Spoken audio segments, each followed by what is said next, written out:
Today I am recommending to you Free Lunch by Rex Ogle. It is a memoir. So this is a true story about the author's life in his 6th grade year. So Rex Ogle today is very successful. He works in the comic book industry, but when he was in 6th grade, he had a very difficult year. So he's getting ready for the first day of 6th grade. He thinks he's going to prepare as much as he can. He has a checklist of what he needs to do, what he needs to bring. He's all ready. And then the night before, he ticks off his mom's boyfriend and he ends up with a black eye. So he shows up to school and all of his teachers see this black eye and they think that he's the problem and he's a troublemaker and he doesn't want to tell them what's really going on at home.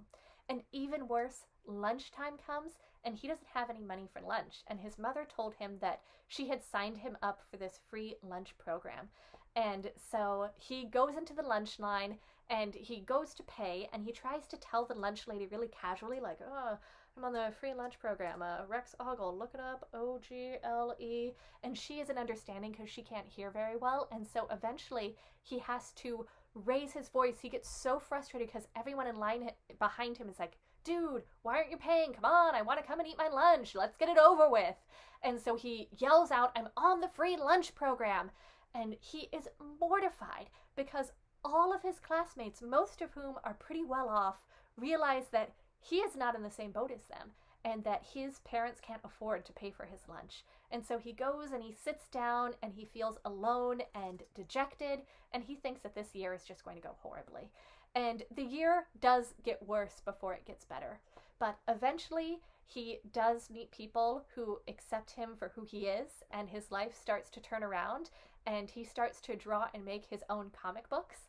And he gets to end up having a pretty good year by the end of it. And so if you want to read a real life story of what someone else's life is like, living in conditions of poverty and living with abuse at home, if you are really interested in comic books and you want to read the story of a fellow outsider who kind of finds himself through comic books and finds his people and his friends, then this is a really great memoir for you. It is called Free Lunch by Rex Ogle.